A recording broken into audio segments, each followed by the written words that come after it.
The Historia belli sacri is a chronicle of the First Crusade written by an anonymous monk of the Abbey of Montecassino. It was composed some time after 1131, based in large part on the equally anonymous Gesta Francorum aliorum Hierosolimitanorum, and also incorporating fragments from the Historia Francorum ceperunt Iherusalem, the Gesta Tancredi, and other unknown texts. Although heavily reliant on the Gesta Francorum, it is an important source for the Italo-Norman crusaders, like the history of Robert the Monk and Guibert of Nogent's dei Gesta Francos, both of which were used as sources by its anonymous author. The Historia belli sacri is a serious and careful effort to rework the Gesta story and add to it significant information which is not found in any other source.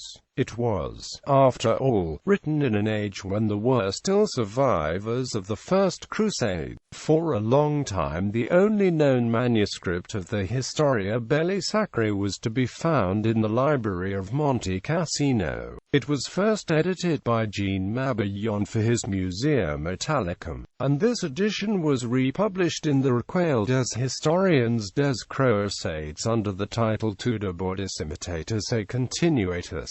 It was regarded by the editors as an imitation and continuation, along with the Gesta Francorum, of Petrus Tudor-Bordes's Historia de Hierosolimitanorum. A second fragment of the Historia belli sacri was discovered in Latin manuscript 6041a of the Bibliothèque Nationale de France. This 14th-century Italian manuscript once belonged to François Roger de Gagnas.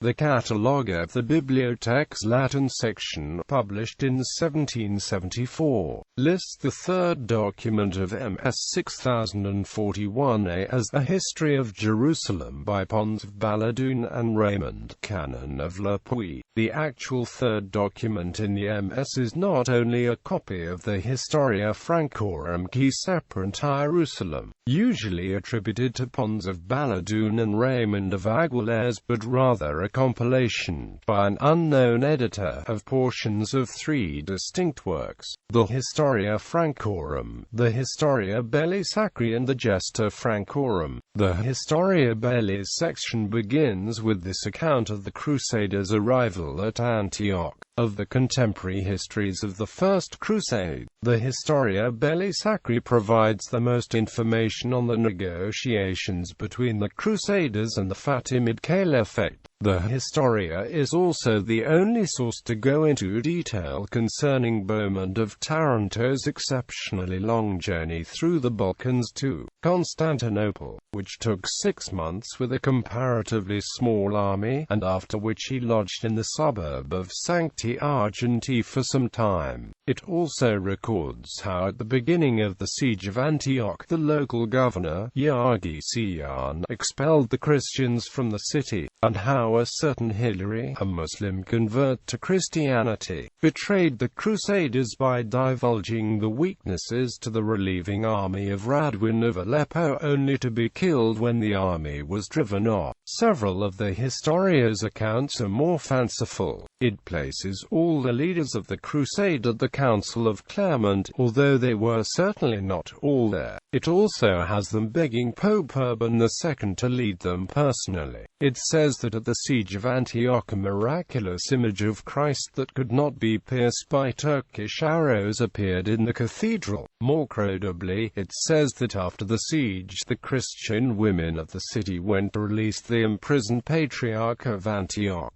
John VII, only to find that he could not stand, his legs having been weakened by so long a confinement.